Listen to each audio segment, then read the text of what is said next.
Je suis béni, que dois-je faire? Que la paix et la joie de Jésus-Christ soient avec toi. Alors nous allons partager un peu sur comment il faudra faire si la grâce de Dieu est sur nous, si le Seigneur nous donne un don, un charisme ou bien une bénédiction. Qu'est-ce qu'il faudra faire? Alors j'aimerais d'abord te dire ceci, que tu es béni, que tu sois conscient de cela, que tu es béni. Alors, tu le sais, tu ne le sais pas, la Bible dit que tu es béni. Alors nous allons lire l'épître de Saint Paul aux Éphésiens. Éphésiens, le chapitre 1er, le verset 3. Éphésiens, chapitre 1er, le verset 3. Maintenant, tu peux, après ce partage, prendre le temps de méditer ce verset biblique. Alors, Éphésiens, le chapitre 1, verset 3. Qu'est-ce que la Bible nous dit?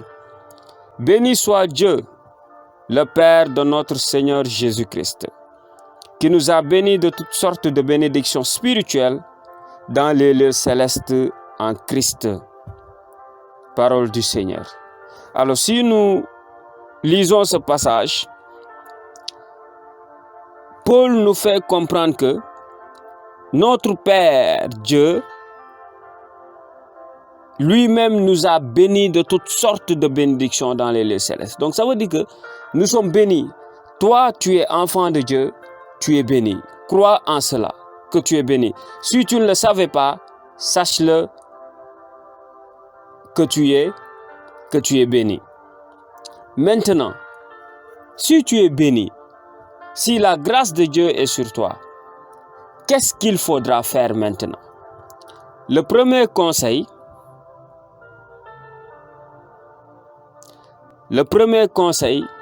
c'est de chercher à connaître la grâce qui est sur toi, de connaître la bénédiction qui est sur toi, de connaître le don qui est sur toi ou bien le charisme qui est sur toi.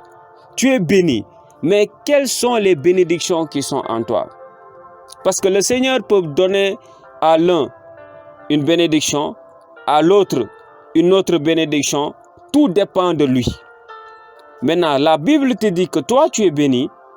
La première chose à faire, c'est de chercher à connaître quelle est la bénédiction qui est en toi. Le Seigneur t'a donné des charismes, mais quels sont ces charismes? Le Seigneur t'a donné une grâce, mais quelle est cette grâce qui est en toi? Ça, il faudra le savoir.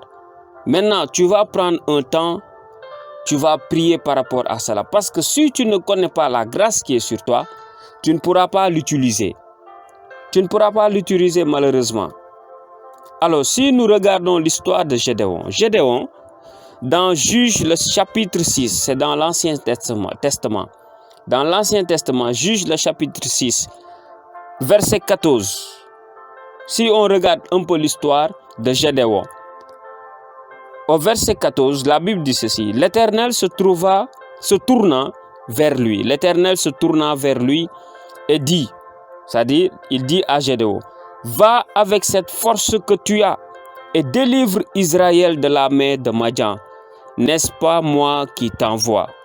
Maintenant, qu'est-ce que Gédéon répond? L'ange lui dit, l'Éternel lui dit, va avec cette force que tu as et délivre Israël. Mais Gédéon, qu'est-ce que Gédéon répond au niveau du verset 15? Gédéon lui dit, ah mon Seigneur, avec quoi délivrerai-je Israël? Voici, ma famille est la plus pauvre en Manassé et je suis le plus petit dans la maison de mon père. Donc vous voyez un peu la réponse de Gédéon. L'ange lui dit, va avec cette force que tu as. Mais Gédéon, il dit, avec quoi je vais délivrer Israël? Donc ça veut dire que Gédéon avait une force en lui qui peut délivrer non pas sa maison, non pas sa famille, mais qui peut délivrer tout Israël. Gédéon avait une force qui peut délivrer Israël. Mais Gédéon ne le savait pas. Gédéon n'était pas conscient de cette force qu'il avait. Donc c'est pour cela qu'il ne pouvait pas utiliser cela. Mais après, plus tard, on va voir que Gédéon maintenant a pris conscience de cela et finalement il a libéré le peuple d'Israël. Donc pour dire ceci, tu es béni, mais si tu ne sais pas la grâce qui est en toi, tu ne peux pas l'utiliser. Maintenant, tu vas prendre un temps de prière. Tu vas demander au Saint-Esprit de te conduire, de t'aider, de te révéler à connaître la grâce qui est sur toi. Maintenant, peut-être vous partagez un peu quelques discernements. Comment faire pour un peu identifier la grâce, le don, le charisme qui est en toi. Souvent, quand le Seigneur te donne une grâce, un don, tu vas voir que les gens, souvent, ils viennent vers toi. Souvent, les gens, ils viennent vers toi. Si, par exemple, je donne le don de guérison. Quand le Seigneur te donne le don de guérison, souvent, tu peux voir les gens, tout le temps, ils viennent. Ah, moi, je suis malade. Tout le temps, toute personne qui a un problème de santé, il vient vers toi. C'est comme si tu es un docteur alors que tu ne l'es pas. Les gens te disent, ah, je suis malade, prie pour toi, je suis malade. C'est-à-dire, les gens même viennent vers toi. Souvent, ça peut être un signe que le Seigneur t'a donné ce don-là. Ou bien même, c'est toi-même qui as ce désir d'aller vers les gens. D'aller vers les gens.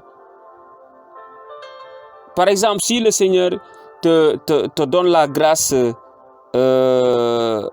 financière, c'est-à-dire que financièrement, le Seigneur te bénit. Donc, comment tu peux savoir que toi là, le Seigneur a mis une grâce financière?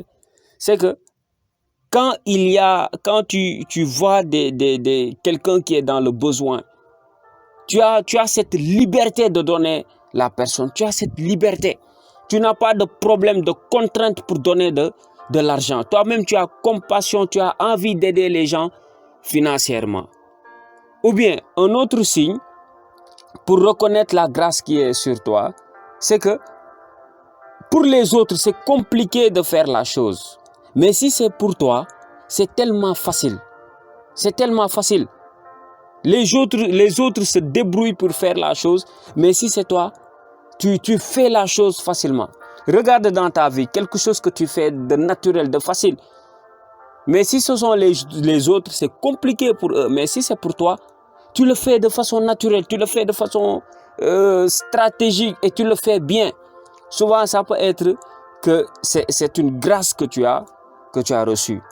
Voilà, maintenant, en plus de tout cela, va dans la prière et demande à ce que le Saint-Esprit puisse te révéler cela. Alors, l'autre chose, le deuxième conseil, c'est de partager la grâce que tu as reçue. Quand le Seigneur te donne une grâce, ce n'est pas pour toi, c'est pour l'utilité commune. C'est pour l'utilité commune. C'est pour l'utilité commune. Le deuxième conseil, partage ce que tu as reçu. Donc ça fait que le Seigneur va augmenter ce qu'il t'avait donné. Parce qu'il sait que toi, tu ne gardes pas la grâce, mais tu partages cela avec les autres. Si le Seigneur te donne par exemple le don de guérison et que les gens viennent vers toi, prie pour eux. Si le Seigneur te bénit financièrement, dès que tu vois que l'Église a besoin d'argent pour peut-être des travaux ou bien des activités, n'attends même pas qu'on te donne des lettres de soutien, d'invitation. Non, toi-même prends de ton argent, donne. Parce que ce que tu as reçu, c'est pour l'utilité commune. Et tu vas voir que quand tu le fais, c'est comme si les choses se développent encore. Financièrement, tu es béni. Tu vois que l'Église est dans le besoin. Ou bien il y a une activité qui nécessite des moyens des moyens financiers. Va et soutiens l'œuvre de Dieu. Soutiens l'œuvre de Dieu. Partage ce que tu as reçu. Ou bien peut-être le Seigneur peut te donner une grâce. Maintenant, cette grâce-là, par exemple, dès que tu vois quelqu'un qui est fatigué, qui est dans la dépression, dès que tu parles avec la personne, automatiquement la personne est fortifiée. Donc souvent ça peut arriver, le Seigneur il met une grâce particulière, c'est-à-dire que des paroles de grâce. Quand tu parles avec une personne qui était découragée, abattue, c'est comme si la personne a envie encore de vivre, de persévérer. Alors, si le Seigneur te donne vraiment cette grâce de prier, intercède pour les gens. Quand tu vois, n'attends pas, quand tu vois quelques intentions de prière, intercède. Maintenant, essaye de voir ce que le Seigneur t'a donné et partage cela avec tes frères, avec tes sœurs, avec les membres de la famille. N'attends pas que les gens viennent tout le temps te solliciter. Toi-même, partage ce que tu as reçu. Donc, rappelez-vous la parabole des talents. Des talents. Donc, en partageant ce que tu as reçu, c'est comme si tu multiplies la chose. Voilà. Maintenant, le troisième conseil, c'est de ne pas s'enorgueillir ou bien te mettre au-dessus des autres parce que tu as la grâce que les autres n'ont pas. Ça ne se fait pas. Jésus dit, celui qui s'élève, il sera abaissé. Celui qui s'abaisse, il sera élevé. Parfois, tu peux avoir des pensées des pensées orgueilleuses. Résiste et prends le contrôle de ton cœur. Ne laisse pas ces pensées remplir ton cœur. Sinon, tu peux déraper. Ne t'enorgueillis pas. Il ne faut pas monétiser la grâce que tu as reçue. Ça veut dire qu'il faut que les gens te payent pour que tu puisses manifester le don que tu as reçu. Il faut que les gens payent pour pouvoir recevoir la grâce que tu as reçue. La Bible dit que vous avez reçu gratuitement, donnez gratuitement. Les dons, on ne les monétise pas. L'autre chose, c'est de ne pas mépriser ceux qui n'en ont pas. Ceux qui n'ont pas le don, il ne faut pas les mépriser. Il ne faut pas les mépriser. C'est important. Il ne faut pas les mépriser.